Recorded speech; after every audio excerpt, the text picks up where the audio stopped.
दोस्तों, ये वाकया है एक गरीब मगर ईमानदार लड़के फैजान और एक जिन्न लड़की की। बहुत पुराने जमाने की बात है, जब दुनिया अभी जवान थी और इंसान अपने रब की इबादत में मशगूल थे। एक छोटे से गांव में एक गरीब लड़का रहता था जिसका नाम फैजान था। फैजान के माता पिता का इंतकाल बचपन में ही हो गया था और वह अपनी दादी के साथ एक टूटी फूटी झोपड़ी में रहता था। फैजान की जिंदगी मुश्किलों से भरी थी, लेकिन उसके दिल में अल्लाह पर ईमान बहुत मजबूत था। वह रोज अपनी नमाजें अदा करता और अपनी दादी की देखभाल करता। गाँव के लोग उसे उसकी नेक नियत और मेहनती स्वभाव के लिए जानते थे। एक दिन जब वह जंगल से लकड़ियां इकट्ठा करके लौट रहा था तो उसे एक पुराना कुआं दिखाई दिया। यह कुआं गांव से दूर था और लोगों ने इसे जिन्नात का मकान बताकर आने से मना किया था, लेकिन फैजान को प्यास लगी थी और वह कुएं के पास गया। जैसे ही उसने कुएं में झांका, उसे अचानक एक आवाज सुनाई दी, ऐ इंसान के बच्चे, तुम्हें हिम्मत कैसे हुई हमारे मकान में आने की? फैजान डर गया, लेकिन फिर उसने बिस्मिल्लाह पढ़ा और हिम्मत से जवाब दिया, मुझे सिर्फ प्यास लगी थी, मेरा कोई इरादा नहीं था तुम्हारे मकान में दखल देने का। कुएं से एक धुंधला सा प्रकाश निकला और फैजान की आंखों के सामने एक खूबसूरत लड़की नमूदार हुई।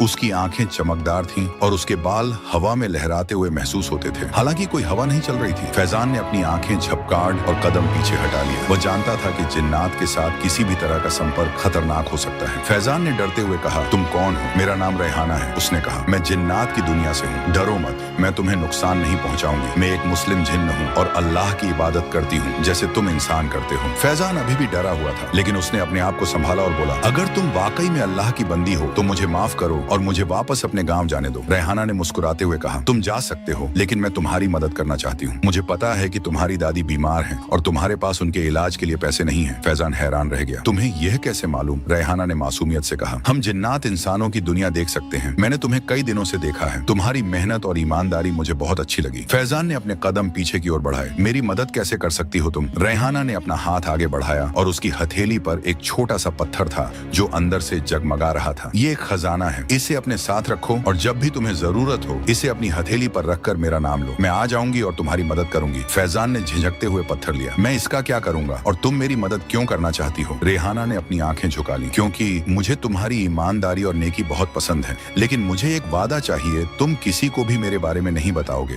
यहाँ तक कि अपनी दादी को भी नहीं। फैजान ने सोचा, फिर सर हिलाया। मैं वादा करता हूँ, लेकिन अगर तुम्हारी मदद में कुछ गलत या हराम है तो मैं इसे कबूल नहीं करूंगा। रेहाना मुस्कुराई, यह सिर्फ मदद है फैजान, अब जाओ, तुम्हारी दादी तुम्हारा इंतजार कर रही हैं। फैजान ने पत्थर अपनी जेब में रखा और वापस गांव की ओर चल दिया। उसके दिल में एक अजीब सा एहसास था, डर और उम्मीद का मिश्रण। जब फैजान घर पहुंचा तो उसकी दादी अम्मी खांसी से परेशान थी। उनकी तबीयत दिन ब दिन बिगड़ रही थी और गाँव के हकीम ने कहा था कि उन्हें एक महंगी दवा की जरूरत है जो सिर्फ शहर में मिलती है। फैजान को गरीबी की हालत जी रहा था, उसके पास पैसे कहां से आते? तभी उसे रेहाना की याद आई। उसने जंगल की तरफ रुख लिया और जंगल पार करते समय फैजान ने अपनी जेब से वह चमकदार पत्थर निकाला और रेहाना का नाम लिया। कुछ ही पलों में वह उसके सामने प्रकट हुई। तुमने मुझे बुलाया फैजान? फैजान ने हिचकिचाते हुए कहा। सारी बातें बता दी। रेहाना मुस्कुराई, मैं जानती थी कि तुम मेरी मदद मांगोगे, मेरे साथ आओ। वह फैजान को एक गुफा में ले गई जहाँ एक बड़ा संदूक रखा था। इसमें सोने के सिक्के हैं, इतने सिक्के ले लो जितने तुम्हें चाहिए, लेकिन याद रखो, लालच बुरी बला है। फैजान ने सिर्फ उतने ही सिक्के लिए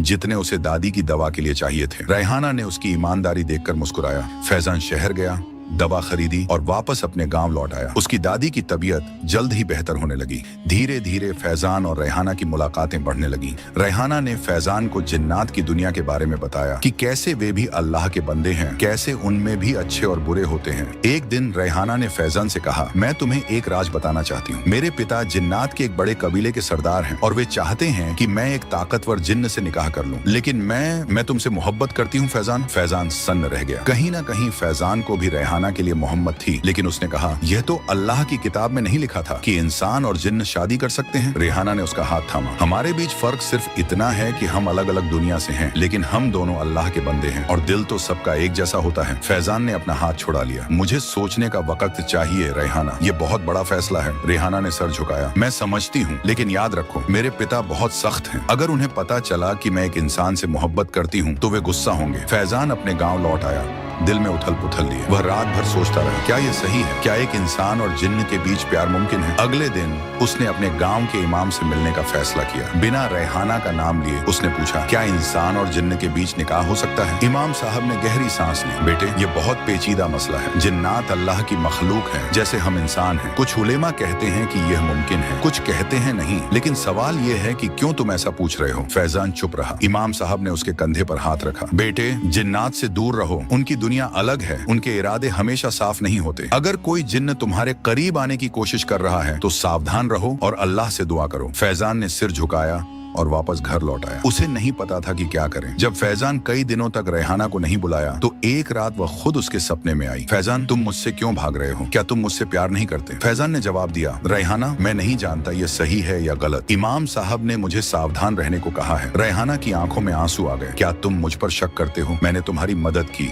तुम्हारे लिए अपने पिता के खिलाफ जाने की हिम्मत की, और अब तुम मुझसे दूर भाग रहे हो। फैजान को अफसोस हुआ। नहीं रेहाना, ऐसी बात नहीं है। मैं बस कुछ जवाब ढूंढ रहा हूँ। अगर तुम जवाब चाहते हो तो खुद देखो। कल रात जब चांद आसमान के बीचों बीच होगा, तुम मुझे बुलाना। मैं तुम्हें अपनी दुनिया दिखाऊंगी और फिर तुम फैसला कर सकते हो। सपना टूट गया और फैजान जाग गया। उसने सोचा और फैसला किया कि वह रेहाना को एक मौका देगा। अगली रात जब चांद आसमान के बीचों बीच था, फैजान ने रेहाना को बुलाया। वह तुरंत प्रकट हुई, पहले से भी ज्यादा खूबसूरत लग रही थी। तुमने मुझे बुलाया फैजान, क्या तुम तैयार हो? फैजान ने हाँ में सिर हिलाया। रेहाना ने उसका हाथ थामा और अचानक वे दोनों हवा में उड़ने लगे। फैजान ने डर के मारे आंखें बंद कर ली। जब उसने आंखें खोली तो वह एक अजीब दुनिया में था। रंग बिरंगे पेड़, चमकदार पत्थर और अजीब आकार के महल। चारों ओर जिन्नात घूम रहे थे। कुछ इंसानों जैसे दिखते थे, कुछ बिल्कुल अलग। यह मेरी दुनिया है फैजान, रेहाना ने कहा। हम भी अल्लाह की इबादत करते हैं, हमारे भी परिवार और समाज हैं। हम तुमसे बहुत अलग नहीं हैं। फैजान हैरान रह गया। ये सब उसकी समझ से बाहर था। रेहाना उसे एक विशाल महल में ले गई। यह मेरे पिता का महल है, वे अभी यहाँ नहीं हैं, इसलिए मैं तुम्हें यहाँ ला सकी। फैजान को रेहाना की दुनिया देखकर अजीब लग रहा था। भय और आश्चर्य का मिश्रण। वह यहाँ नहीं रह सकता था, ये उसकी दुनिया नहीं थी। रेहाना, मुझे वापस जाना होगा। ये मेरी दुनिया नहीं है। रेहाना के चेहरे पर निराशा दिखी। लेकिन क्या तुम मुझसे प्यार नहीं करते? फैजान ने आहिस्ता से कहा, मुझे नहीं पता रेहाना, ये सब बहुत अजीब है। अचानक महल के बाहर शोर सुनाई दिया। रेहाना के चेहरे पर डर छा गया। मेरे पिता वापस आ गए हैं, तुम्हें यहाँ से जाना होगा फैजान, वरना वे तुम्हें मार डालेंगे। रेहाना ने जल्दी से फैजान का हाथ थामा और उसे महल से बाहर ले गई। वे एक गुफा में पहुंचे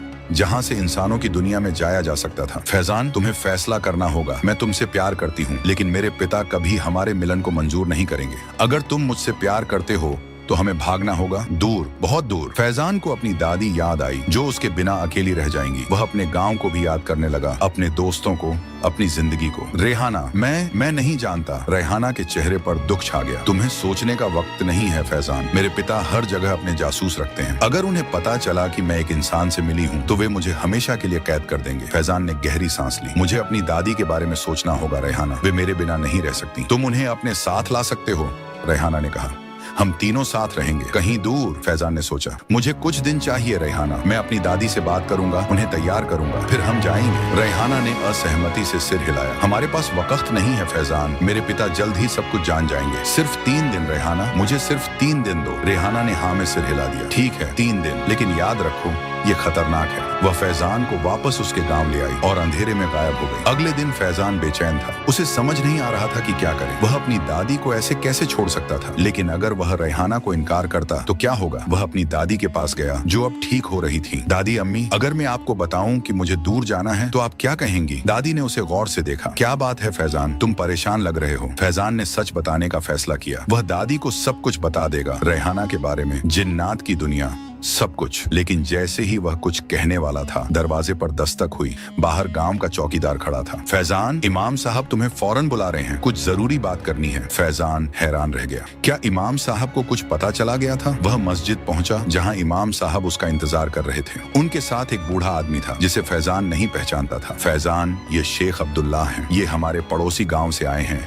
और जिन्नात के बारे में बहुत कुछ जानते हैं। फैजान के दिल की धड़कन तेज हो गई। शेख अब्दुल्लाह ने धीरे से कहा, बेटे, मुझे पता चला है कि तुम्हारा एक जिन्नी से संपर्क हुआ है। फैजान ने हैरानी से उन्हें देखा। आपको कैसे पता? मैं जिन्नात को देख सकता हूँ, उनकी बातें सुन सकता हूँ मुझे हर चीज पता है जो इस गांव के आसपास होती है और मुझे यह भी पता है कि तुम एक बड़े खतरे में हो। फैजान ने गहरी सांस ली। शेख साहब, वह एक अच्छी जिनी है, वो मुझे नुकसान नहीं पहुंचाएगी। शेख अब्दुल्लाह ने सिर हिलाया। बेटे, जिन्नात चालाक होते हैं, वे इंसानों को धोखा देने में माहिर हैं। वह जिन्नी जिसे तुम रेहाना कहते हो, वह तुम्हें सच नहीं बता रही है। फैजान स्तब्ध रह गया। आपको उसका नाम कैसे पता? मैंने कहा ना, मैं जिन्नात की बातें सुन सकता हूँ। उस जीची का असली नाम रेहाना नहीं है और वह मुस्लिम जिन भी नहीं है। वह शैतानी जिन्नात में से एक है जो इंसानों को गुमराह करती है। फैजान के पैरों तले से जमीन खिसक गई। नहीं, यह नहीं हो सकता। वह मुझसे प्यार करती है। शेख अब्दुल्लाह ने उसके कंधे पर हाथ रखा। वह तुम्हारी रूह चाहती है फैजान। शैतानी जिन्नात इंसानों की रूह पर कब्जा करना चाहते हैं। वह तुम्हें अपनी दुनिया में इसलिए ले जाना चाहती है ताकि तुम्हारी रूह को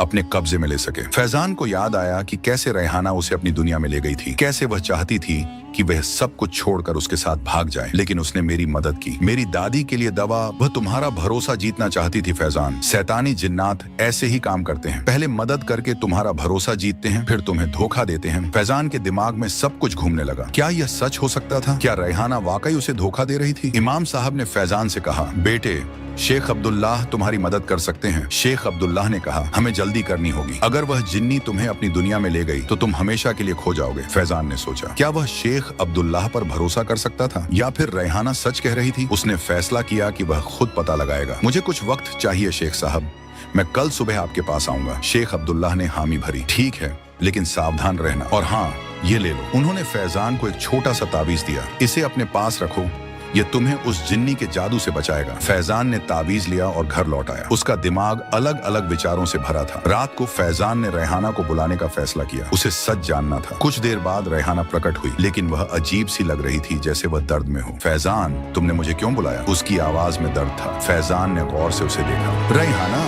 मुझे सच जानना है, क्या तुम वाकई मुझसे प्यार करती हो या यह सिर्फ एक धोखा है? रेहाना ने उसकी ओर देखा। उसकी आंखों में दर्द था। फैजान, तुम्हारे गले में क्या है? फैजान ने ताबीज को छुआ। ये मुझे बुराई से बचाता है। रेहाना ने कदम पीछे हटा लिए। तुम मुझ पर शक कर रहे हो? तुम्हें कोई मिला है ना? किसी ने तुम्हें मेरे खिलाफ भड़काया है? मैं सिर्फ सच जानना चाहता हूँ रेहाना, तुम वाकई कौन हो? तुम्हारा असली नाम क्या है? रेहाना ने अपना चेहरा दूसरी तरफ घुमा लिया। फैजान, तुम मुझ पर भरोसा नहीं करते? इतने दिनों के बाद भी? फैजान आगे बढ़ा। अगर तुम मुझसे प्यार करती हो तो मुझे सच बताओ। अगर तुम झूठ बोलोगी तो मैं जान जाऊंगा। रेहाना के चेहरे पर दर्द और गुस्से का भाव आया। ठीक है फैजान, तुम सच जानना चाहते हो? सच ये है कि मेरा नाम रेहाना नहीं है, मैं लैला हूँ, और हाँ, मैं एक शैतानी जिन्न हूँ। फैजान के दिल में एक तीर सा लगा। शेख अब्दुल्लाह सही थे। लैला ने आगे कहा, लेकिन मैं तुमसे झूठ नहीं बोली कि मैं तुमसे प्यार करती हूँ। यह सच है फैजान, मैं तुमसे प्यार करती हूँ, चाहे मैं कोई भी हूँ। फैजान पीछे हटा। तुम मेरी रूह चाहती हो, है ना? तुम मुझे अपनी दुनिया में इसलिए ले जाना चाहती थी ताकि मेरी रूह पर कब्जा कर सको। लैला ने कहा, नहीं फैजान, मैं तुमसे मोहब्बत करती हूँ। फैजान अब भी संशय में था। तुमने मुझे धोखा दिया लैला, तुमने मुझसे झूठ बोला। लैला ने आहिस्ता से कहा, क्या तुम मुझे बताते अगर मैं तुम्हें सच बताती? क्या तुम एक शैतानी जिन्न से दोस्ती करते? फैजान ने जवाब नहीं दिया। लैला आगे बढ़ी। फैजान, मैं जानती हूँ कि तुम मुझ पर भरोसा नहीं कर सकते, लेकिन मैं तुम्हें एक मौका देना चाहती हूँ। कल रात जब चांद आसमान के बीचों बीच होगा, तुम पुराने कुएं पर आना। वहाँ मैं तुम्हें एक ऐसा राज बताऊंगी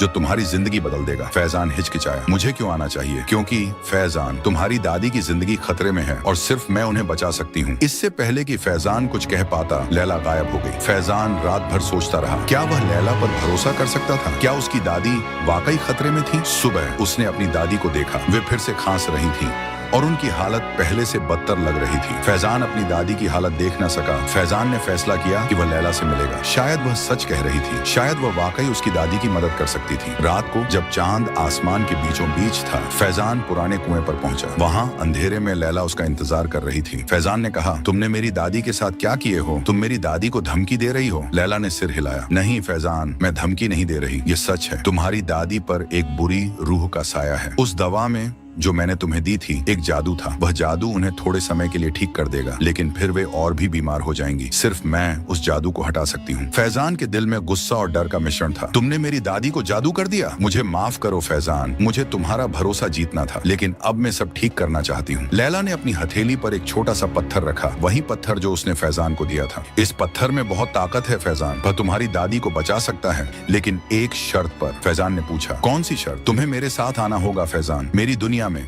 हमेशा के लिए। फैजान के दिल की धड़कन तेज हो गई। और अगर मैं इनकार कर दूं? लैला ने उदास होकर कहा, तब तुम्हारी दादी बच नहीं पाएंगी, वह जादू उन्हें ले जाएगा। फैजान ने अपने गले में पहने ताबीज को हुआ। तुम मुझसे प्यार करती हो लैला? लैला ने आंखें झुका ली। हाँ फैजान, मैं तुमसे बहुत प्यार करती हूँ। तो फिर मुझे मजबूर क्यों कर रही हो? अगर तुम मुझसे प्यार करती हो तो मुझे आजाद छोड़ दो। लैला ने उससे कहा, यह इतना आसान नहीं है फैजान।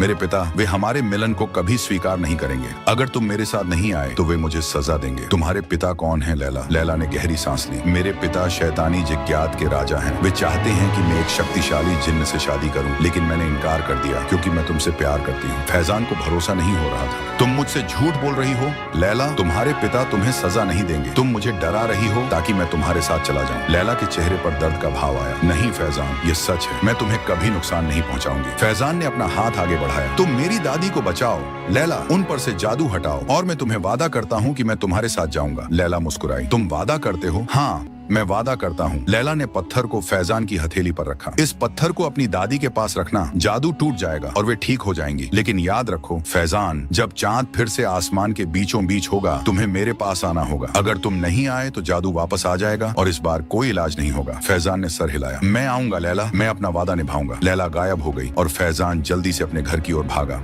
उसकी दादी अब बहुत कमजोर हो गई थी और लगातार खांस रही थी। उसने पत्थर को अपनी दादी के पास रखा। पत्थर से एक हल्की रोशनी निकली और अचानक उसकी दादी की खांसी रुक गई। उनका चेहरा शांत हो गया और वे गहरी नींद में सो गई। फैजान ने राहत की सांस ली। लैला ने सच कहा था, उसकी दादी पर जादू था और अब वह टूट गया था। अगली सुबह फैजान की दादी बिल्कुल ठीक हो गई थी। उन्होंने कहा कि वे पहले कभी इतनी अच्छी महसूस नहीं कर रही थी। फैजान खुश था लेकिन उसके दिल में डर भी था। आज रात उसे लैला के पास जाना था अपने वादे के अनुसार। वह अपनी दादी को कैसे छोड़ सकता था? फैजान ने सब कुछ बताने का फैसला किया। वह अपनी दादी को लैला के बारे में, जिन्नात के बारे में सब कुछ बता देगा। लेकिन जैसे ही वह कुछ कहने वाला था, दरवाजे पर दस्तक हुई। बाहर शेख अब्दुल्लाह खड़े थे। शेख साहब, आप कहाँ थे? फैजान ने पूछा। शेख अब्दुल्लाह ने गंभीर स्वर में कहा, फैजान, हमें बात करनी है अकेले में। वे दोनों बाहर गए जहाँ कोई उन्हें सुन न सके। फैजान, मुझे पता है कि तुम कल रात लैला से मिले थे। फैजान हैरान रह गया। आपको कैसे पता? मैंने कहा था ना, मैं जिन्नात को देख सकता हूँ, उनकी बातें सुन सकता हूँ। मैं जानता हूँ कि उसने तुम्हारी दादी पर जादू किया था और अब उसने तुमसे वादा लिया है कि तुम उसके साथ जाओगे। फैजान ने सर झुकाया। हाँ शेख साहब, मैंने वादा किया है और मुझे अपना वादा निभाना होगा। शेख अब्दुल्लाह ने उसके कंधे पर हाथ रखा। बेटे, वो तुम्हें धोखा दे रही है। अगर तुम उसके साथ गए तो तुम हमेशा के लिए खो जाओगे। तुम्हारी रूह उसकी हो जाएगी। फैजान ने हैरानी से पूछा, लेकिन उसने मेरी दादी को बचाया। वह सच कह रही होगी। शायद वह वाकई मुझसे प्यार करती है। शेख अब्दुल्लाह ने गंभीरता से कहा, वह तुम्हारी दादी को इसलिए बचाया क्योंकि वह तुम्हें चाहती है। फैजान, शैतानी जिन्नात इसी तरह काम करते हैं। वे पहले मदद करके तुम्हारा भरोसा जीतते हैं, फिर तुम्हें धोखा देते हैं। फैजान ने गहरी सांस ली। तो मैं क्या करें रोक साहब? मैंने वादा किया है। शेख अब्दुल्लाह ने एक छोटा सा बटुआ निकाला। इसमें एक तावीज है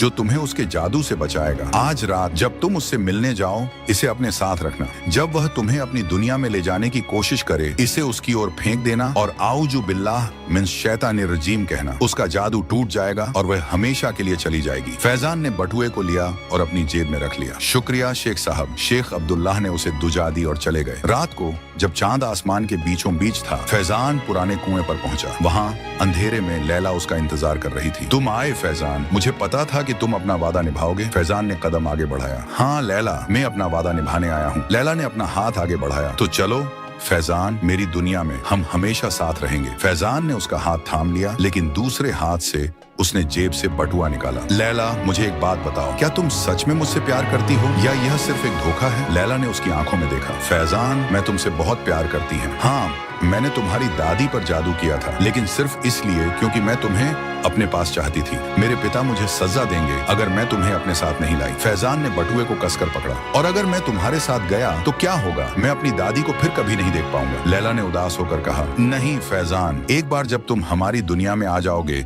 तो वापस नहीं जा सकोगे, लेकिन हम वहाँ खुश रहेंगे, मैं वादा करती हूँ। फैजान ने एक पल के लिए सोचा, फिर बटुए को छोड़ दिया और लैला का हाथ थाम लिया। मुझे तुम पर भरोसा है लैला। लैला की आंखों में खुशी की चमक आई। चलो फैजान, हमारी नई जिंदगी शुरू हो रही है। जैसे ही वे कुएं की ओर बढ़े, फैजान ने रुककर कहा, एक मिनट, लैला, मुझे एक और बात पूछनी है। लैला ने पलटकर उसे देखा। क्या फैजान? शेख अब्दुल्लाह कौन है? उन्हें जिन्नात के बारे में उतना कैसे पता है? लैला के चेहरे पर हैरानी का भाव आया। शेख अब्दुल्लाह? वह कौन है? फैजान ने उसे बताया कि कैसे शेख अब्दुल्लाह ने उसे लैला के बारे में चेतावनी दी थी, कैसे उन्होंने कहा था कि वह एक रौतानी जिन्न है जो उसकी रूह चाहती है। लैला के चेहरे पर डर छा गया। फैजान, तुम्हारे गाँव में कोई शेख अब्दुल्लाह नहीं है, ये कोई और है जो मुझे तुमसे दूर करना चाहता है। फैजान हैरान रह गया। क्या मतलब? फैजान, मुझे लगता है कि वह शेख अब्दुल्लाह एक जिन्न है, मेरे पिता का भेजा हुआ, जो हमारे मिलन को रोकना चाहता है। फैजान के दिमाग में सब कुछ घूमने लगा। क्या शेख अब्दुल्लाह भी एक जिन्न थे? क्या वे उसे धोखा दे रहे थे? लैला, तुम मुझसे सच कह रही हो? लैला ने उसकी आंखों में देखा। हाँ फैजान, मैं कसम खाती हूँ, अल्लाह की कसम। फैजान इस पेचीदा स्थिति में फंस गया था। किस पर भरोसा करें, लैला पर या शेख अब्दुल्लाह पर? फैजान गहरी सोच में पड़ गया। दिमाग में कई सवाल चक्कर काट रहे थे। अगर शेख अब्दुल्लाह वाकई एक जिन्न थे तो क्या वे लैला के पिता के भेजे हुए थे, या वे कोई और थे जो उसकी मदद करना चाहते थे? लैला, अगर शेख अब्दुल्लाह एक जिन्न है तो उन्होंने मुझे तुम्हारे खिलाफ क्यों भड़कामा? वे तुम्हारे बारे में इतना कुछ कैसे जानते हैं? लैला ने आहिस्ता से कहा। फैजान, जिन्नात की दुनिया में भी राजनीति है, जैसे इंसानों की दुनिया में। मेरे पिता के कई दुश्मन हैं जो उनकी सत्ता पर कब्जा करना चाहते हैं। मुझे लगता है कि यह शेख अब्दुल्लाह उन्हीं में से एक हैं जो मुझे नुकसान पहुंचाकर मेरे पिता को कमजोर करना चाहते हैं। फैजान सोच में पड़ गया। लेकिन उन्होंने मुझे एक तावीज दिया था जिसने तुम्हें दर्द दिया, क्या वह भी झूठ था? लैला ने सर झुकाया। नहीं, वह तावीज असली था। उसमें ऐसी आयतें थीं जो शैतानी जिन्नात को दूर रखती हैं। और हाँ, मैं एक शैतानी जिन्न हूँ फैजान, लेकिन इसका मतलब यह नहीं कि मैं बुरी हूँ। जैसे इंसानों में अच्छे और बुरे होते हैं, वैसे ही जिन्नात में भी होते हैं। मैंने अल्लाह की इबादत करना शुरू कर दिया है फैजान, तुम्हारी वजह से। फैजान को लैला की बातों पर भरोसा नहीं हो रहा था। लैला, तुमने कहा था कि तुम्हारे पिता तुम्हें सजा देंगे अगर तुम मुझे अपने साथ नहीं लाई, क्या यह भी झूठ था? लैला ने गहरी सांस ली। नहीं फैजान, ये सच है। मेरे पिता ने मुझे आखिरी मौका दिया है। अगर मैं तुम्हें अपनी दुनिया में नहीं लाई तो वे मुझे हमेशा के लिए कैद कर देंगे, और अगर मैं तुम्हारे साथ गया तो क्या होगा? मैं अपनी दादी को फिर कभी नहीं देख पाऊंगा। लैला ने उदास होकर कहा। फैजान, मैं तुम्हें वापस आने की इजाजत नहीं दे सकती, लेकिन मैं वादा करती हूँ कि तुम्हारी दादी का ख्याल रखा जाएगा। मैं अपने विश्वसनीय जितरात को भेजूंगी जो उनकी हिफाजत करेंगे। फैजान ने अपना हाथ छुड़ा लिया। मुझे इस पर सोचना होगा लैला, मैं अपनी दादी को नहीं छोड़ सकता। लैला के चेहरे पर निराशा दिखी। फैजान, हमारे पास वक्त नहीं है। मेरे पिता के जासूस हर जगह हैं, वे हमें देख रहे हैं। मुझे थोड़ा वक्त दो लैला, सिर्फ थोड़ा सा। लैला ने अंततः हाँ में सिर हिला दिया। ठीक है फैजान, लेकिन जल्दी करो, हम दोनों खतरे में हैं। अचानक एक तेज आवाज आई, जैसे आसमान फट गया हो। लैला डर गई। वे आ गए। फैजाना, मेरे पिता के जासूसा, हमें जल्दी जाना होगा। आसमान में काले बादल छा गए और बिजली चमकने लगी। कुएं से एक अजीब सी रोशनी निकलने लगी। फैजान ने बटुए को छुआ जो अभी भी उसकी जेब में था। शेख अब्दुल्लाह ने कहा था कि इसमें एक तावीज है जो उसे लैला के जादू से बचाएगा। लेकिन अगर शेख अब्दुल्लाह खुद एक जिन्न थे तो क्या यह तावीज भी एक जाल था? अचानक अंधेरे से एक आवाज आई। फैजाना, वह तुम्हें धोखा दे रही है। यह शेख अब्दुल्लाह थे जो उनकी ओर तेजी से बढ़ रहे थे। लैला चीखी। देखो फैजाना, वह आ गया। वह मेरे पिता का जासूस है। शेख अब्दुल्लाह फैजान के पास पहुंचे। फैजान, वह झूठ बोल रही है। वह तुम्हारी रूह पर कब्जा करना चाहती है। फैजान हैरान रह गया। कौन सच कह रहा था, लैला या शेख अब्दुल्लाह? शेख अब्दुल्लाह ने अपना हाथ आगे बढ़ाया। फैजान, जल्दी उस तावीज को फेंकते